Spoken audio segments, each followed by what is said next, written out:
Hi guys, welcome back to Janani Arumugam's vlog. இன்றைக்கி ஒரு vlog பார்க்கலாம். ஸோ இன்றைக்கி நிறையா வீடியோஸ்லாம் இதில் இருக்கும், சின்ன சின்ன கிளிப்ஸ்லாம். ஸோ காலையிலே எழுந்து மார்னிங் எனக்கு டீடாக்ஸ் தண்ணி குடிக்கலாம் அப்படின்னு சொல்லிட்டு அம்மா செஞ்சு கொடுத்தாங்க. அந்த பவுடர் முன்னாடி இருக்க வீடியோவில் நான் காமிச்சிருப்பேன். ஸோ அது ஒரு டீஸ்பூன் போட்டு தண்ணி, அந்த டீடாக்ஸ் தண்ணி குடிச்சிட்டேன். அதுக்கப்புறம் மார்னிங்கே ஹஸ்பண்ட் வேலைக்கு போயிட்டாங்க. ஸோ சாப்பாடு வந்ததும் கேட்பாங்கன்னு சொல்லிட்டு சாம்பார் வச்சுட்டு சாப்பாடு வடிச்சிட்டு மீன் செய்யலாம் அப்படின்னு சொல்லிட்டு ஒரு பிளான். ஸோ மிக்சியில் ஒரு டீஸ்பூன் கல் உப்பு, ஒரு டீஸ்பூன் மஞ்சத்தூள், ஒரு 10 பல் பூண்டு, 4 காஞ்ச மிளகா, 2 காஷ்மீரி மிளகா, அதுக்கப்புறம் ஒரு டீஸ்பூன் மிளகு, ஒரு டீஸ்பூன் சீரகம், ஒரு டீஸ்பூன் பெருஞ்சீரகம் போட்டு நல்லா மிக்ஸ் பண்ணி அரைச்சிட்டு வந்துடணும் தண்ணி ஊற்றி. ஸோ எப்பயுமே மிளகாத்தூள், காரத்தூள், உப்பு போட்டு இதே தான் மீனுக்கு ஃப்ரை பண்ணுற மாதிரி இருக்குது. இந்த தடவை நான் அப்பி மீன் தான் எடுத்திருந்தேன். ஸோ ஒரு 4 துண்டு மட்டும் எடுத்திருந்தேன், எனக்கும் அவங்களுக்கும் மட்டும், ஹஸ்பண்டுக்கும் எனக்கும் மட்டும். ஸோ அந்த பேஸ்ட் அரைச்சி வந்ததுக்கப்புறம் இப்படி தான் இருக்கும். சில பேர் வதக்கிட்டு கூட அரைப்பாங்க, ஆனால் இது அம்மியில் அரைச்சா தான் நல்லாயிருக்கும். நான் அம்மி இல்லாதனால நான் மிக்சியில் அரைச்சி மிக்ஸ் பண்ணி வச்சுட்டேன். இதுக்கு இஞ்சி பூண்டு பேஸ்ட்லாம் தேவையில்லை, நல்லாயிருக்கும். ஸோ மிக்சியில் அரைச்சி மிக்ஸ் பண்ணி வச்சுட்டேன், ஒரு கொஞ்சம் நேரம் ஊறட்டும் அப்படின்னு சொல்லிட்டு. அதுக்கப்புறம் சாம்பார் தாளித்து விட்டுடலாம் அப்படின்னு சொல்லிட்டு கொஞ்சமாக எண்ணெய் ஊற்றி கடுகு போட்டு வெங்காயம், பச்சை மிளகா, கருவேப்பிலை இது மட்டும் ஆட் பண்ணி நல்லா வதக்கிட்டேன். வெங்காயம் நல்லா வதங்கினதுக்கு அப்புறமேட்டா ஒரு பக்கம் மீன் வறுக்கிறதுக்காக பேன் போட்டாச்சு. ஸோ எண்ணெய் ஊற்றி நல்லா காய வச்சுட்டு அதுக்கப்புறம் அப்பி மீன் மசாலா போட்டு வச்சிடணும் இல்லையா. ஸோ அதை வறுக்கிறதுக்காக போட்டாச்சு. ஸோ இந்த மசாலா செஞ்சு பாருங்கள், உண்மையாகவே நல்லாயிருக்கும். ட்ரை பண்ணி பார்த்துட்டு தயவு செஞ்சு கமெண்ட் பண்ணுங்கள். அதுக்கப்புறம் பார்த்திங்கன்னா மீன்லாம் நல்லா சாந்து போட்டதுக்கப்புறம் லைட்டாக சாம்பாரில் உப்பு போட்டு, கல் உப்பு போட்டுட்டு தக்காளி போட்டுட்டு நல்லா மிக்ஸ் பண்ணியாச்சு.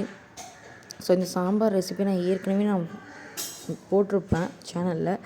ஸோ பார்க்காதவங்க அதை போய் பாருங்கள். வெறும் சாம்பார் ரெசிபி மட்டும் போட்டிருப்பேன். ஸோ இது டெய்லி விலாகுன்றனால அதில் கண்டினியூ பண்ணியாச்சு, அவ்வளோதான். அதுக்கப்புறம் பார்த்திங்கன்னா காயெலாம் கட் பண்ணி வச்சுருந்தேன். ஸோ நான் இன்றைக்கி வெண்டைக்காய், கேரட், அப்புறம் முள்ளங்கி, பீன்ஸ் இது மட்டும் தான் எடுத்திருந்தேன். ஸோ மாங்காய் ஆட் பண்ணிப்பேன் கடைசியாக. ஸோ இதை மட்டும் நல்லா போட்டு வதக்கிட்டு அதுக்கப்புறம் பருப்பு வேக வச்சுருந்த தண்ணி இருக்கு இல்லையா, பருப்பு, பூண்டு, மஞ்சத்தூள்லாம் போட்டு, ஸோ அந்த தண்ணி காய் வேகிறதுக்காக ஆட் பண்ணிக்கணும். ஸோ நமக்கு தேவைன்னா இன்னும் கொஞ்சம் கூட தண்ணி ஊற்றிக்கலாம். அதுக்கப்புறம் பார்த்திங்கன்னா நான் 3 டீஸ்பூன் வீட்டில் அரைச்ச மிளகாத்தூள், அந்த மிளகாத்தூள் ஆட் பண்ணிக்கினேன் சாம்பாருக்கு. நான் இன்னும் கொஞ்சம் தண்ணியை ஊற்றிட்டேன். ஸோ அப்புறம் முருங்கைக்காய் போட்டுட்டு, கத்திரிக்காய் போட்டுட்டு 3 டீஸ்பூன் மிளகாத்தூள் நான் ஆட் பண்ணிக்கினேன். 3 டீஸ்பூன் மிளகாத்தூள் ஆட் பண்ணதுக்கப்புறம் நல்லா மிக்ஸ் பண்ணிவிட்டு ஒரு 5 மினிட்ஸ் இல்லை 10 மினிட்ஸ் அப்படியே விட்டாச்சு.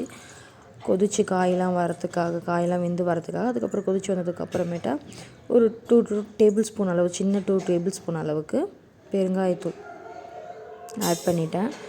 ஸோ நான் கடைசியாக தான் பெருங்காயத்தூள் ஆட் பண்ணுவேன், பட்டு காய் வேகிறப்ப ஆட் பண்ணால் ஒரு ஸ்மெல் வரும்னு சொல்லிட்டு ஆட் பண்ணிவிட்டு பருப்பு வேக வச்சு பருப்பை நல்லா கடைஞ்சி அதுக்கப்புறமேட்டா அதில் மிக்ஸ் பண்ணிக்கினேன். ஸோ இது பேச்சுலர் கூட இதை ஈஸியாக செய்யலாம், ரொம்ப நல்லாயிருக்கும், சிம்பிளான வேலை தான். இன்னொரு பக்கம் தவாவில் மீன் ஃப்ரை ஆகிட்டு இருந்தது. ஸோ அதையும் எடுத்தாச்சு.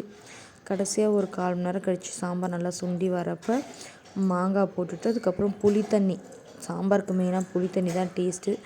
ஸோ நான் புளி தண்ணி ரவ்வோண்டு தான் ஊற்றுவாங்க. நான் ஏன் இவ்வளோ தூரம் ஊற்றுறேன் அப்படின்னா, எனக்கும் சாம்பாரில் புளி தண்ணி அதிகமாக ஊற்றி புளிப்பாக சாம்பார் இருக்கிறது பிடிக்கும், எங்கள் ஹஸ்பண்டுக்கும் பிடிக்கும். அதுக்கப்புறம் பார்த்திங்கன்னா நாங்கள் எங்கே போயிருந்தோம்னா ஈவினிங் ஒரு 4 மணியாக போல் போட்டிங் போகலாம் அப்படின்னு சொல்லிட்டு போயிருந்தோம். ஸோ ஏன் அன்றைக்கி போயிருந்தோம் அப்படின்னு பார்த்திங்கன்னா, ஏற்கனவே நான் விலாகில் போட்டிருப்பேன். ஸோ டூரிஸ்ட் ஷிப்பு ஒன்று ஊரில் வந்திருக்கு அப்படின்னு சொல்லிட்டு.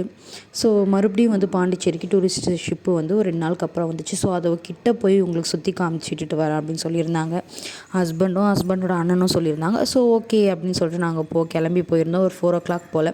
ஸோ சன் செட் ஆகிற டைம் செம்மையாக இருந்துச்சு. போகிறப்பே பார்த்திங்கன்னா நிறைய பேர் மீன் பிடிக்க வலை விட்டு இருந்தாங்க. அன்னைக்குன்னு பார்த்து நிறையா ஷிப்பு, அதாவது வெளியேருந்து வருவாங்கள்ல, சென்னையிலேருந்து அப்புறம் வெளியூர்லேருந்து வராங்கள்ல, அவங்களாம் வந்து சுற்றி பார்க்கறதுக்காக வந்திருந்தாங்க. ஸோ அவங்கெல்லாம் வந்து போட்டிங் கூப்பிட்டு வந்திருந்தாங்க நிறையா பேர். அதெல்லாம் பார்த்தோம். அதுக்கப்புறம் கிட்ட போக போக ரொம்ப பயமாக இருந்துச்சு. ஏன்னா பிஃபோர் ஒரு 6 இயர்ஸ் இருக்கும் நான் போட்டில் போய். ஸோ அதுக்கப்புறம் ரொம்ப நாளுக்கு அப்புறம் போனேன். ஸோ வாமிட்லாம் எடுத்துருன்னு சொல்லிட்டு பயந்துகிட்டே தான் போனேன். பட் அதெல்லாம் வரலை. உண்மையாக ரொம்ப நல்லா இருந்துச்சு. குட் எக்ஸ்பீரியன்ஸ் தான் சொல்லுவேன். ஸோ அந்த டைமில் எனக்கு தோணுதுன்னா, நம்ம ஹஸ்பண்ட்லாம் போகிறாங்களே வலைக்கு, ஸோ அவங்களாம் எப்படி போயிருப்பாங்க அப்படி சொல்லிட்டு தான் நான் யோசிக்க ஆரம்பித்தேன். கொஞ்சம் தூரம் போக போக எதுவுமே தெரியல. கிட்ட போக போக அலை ரொம்ப அதிகமாக அடிக்க ஆரம்பிச்சிருச்சு. ஸோ எங்களுக்கு பயம் இருந்துச்சு, எனக்கும் அக்காவுக்குமே பயம் இருந்துச்சு. மற்றவங்க எல்லாம் ஜாலியாக தான் வந்தாங்க. ஸோ அதுக்கப்புறம் கிட்ட போய் பார்த்தா செம்ம அழகாக இருந்துச்சு. கிட்ட பார்க்க அவ்வளோ பெருசு. நிறைய பேரை வந்து பாண்டிச்சேரியிலேருந்து மறுபடியும் ரிட்டன் டூரிஸ்ட் வந்தாங்கள்ல, அவங்க தனியாக வந்து அவங்களுக்குன்னு தனியாக ஷிப் வச்சுருந்தாங்க. ஸோ அது ஏற்றுற வீடியோ தான் நான் உங்களுக்கு காமிச்சிட்ருக்கேன். அந்த ஷிப்பில் வந்து அவங்கள இட்டுட்டு வர கரைக்கு இட்டுட்டு போயிட்டு மறுபடியும் இட்டுட்டு வந்து ஷிப்பில் ஏற்றுறது தான் வந்து காமிச்சிருக்கேன். ஸோ அது மாதிரி பண்ணிட்டு தாங்க. ஸோ கொஞ்சம் நேரம் அங்கேயே வந்து ஸ்டாப் பண்ணி போட்டுட்டோம் எங்கள் போட்டை. ஒரு 1/2 அன் ஹவர் அங்கே போட்டிருப்போம். ஸோ அந்த அலையிலே நாங்களே போட்டை தாண்டி நான் வந்து வர அளவுக்கு ஆகிடுச்சு. நிறைய பிக்ஸ்லாம் எடுத்துகிட்டு இருந்தோம். ஸோ அதுக்கப்புறமேட்டா கொஞ்சம் நேரம் கழித்து நாங்கள் கிளம்பி வந்துட்டோம். ஸோ அதுக்கப்புறம் பார்த்திங்கன்னா அக்கா குழந்தை வந்து ஜாலியாக விளையாட்டுதாங்க. ஃபஸ்ட்டு பயந்தாங்க அலை வர வர. அதுக்கப்புறம் ஜாலியாக விளையாட ஆரம்பிச்சிட்டாங்க.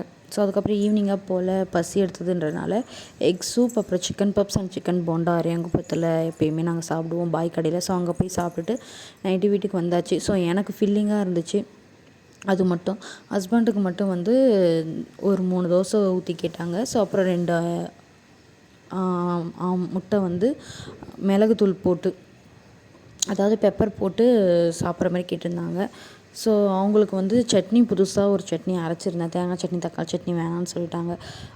ஒரு வெங்காயம், 4 காஞ்ச மிளகா, 4 பல் பூண்டு, பொட்டுக்கடலை 1 டீஸ்பூன், அதுக்கப்புறம் வந்து ஒரு மிளகு, அதுக்கப்புறம் 2 பல் சீரகம் மட்டும் ஆட் பண்ணி அவங்களுக்கு சட்னி அரைச்சி கொடுத்துருந்தேன். உண்மையாக நல்லா இருந்துச்சு. எனக்கு வந்து சூப் குடித்ததே ஃபீலிங்காக இருந்ததுனால நான் வந்து வெறும் ஜீரா வாட்டர் மட்டும் எடுத்துக்கிட்டேன். நெக்ஸ்ட் வீடியோ கண்டிப்பாக போடுறேன். இன்றைக்கான டே ரொம்ப ஹாப்பியாக இருந்துச்சு. ஸோ எங்கள் ஊரில் வந்து வெள்ளி வந்து 17ஆம் தேதி ஆரம்பிக்குது. 5ஆம் வெள்ளி எங்கள் ஊரில் தேர் திருவிழா. கண்டிப்பாக எல்லோரும் வாங்க. ஸோ இந்த வீடியோ பிடிச்சிருந்தா லைக் பண்ணுங்கள், ஷேர் பண்ணுங்கள், கமெண்ட் பண்ணுங்கள் அண்ட் சப்ஸ்கிரைப் பண்ணுங்கள். கண்டிப்பாக கமெண்ட் பண்ணுங்கள். நெக்ஸ்ட் வீடியோவில் பார்க்கலாம். பாய் பாய். தேங்க்யூ.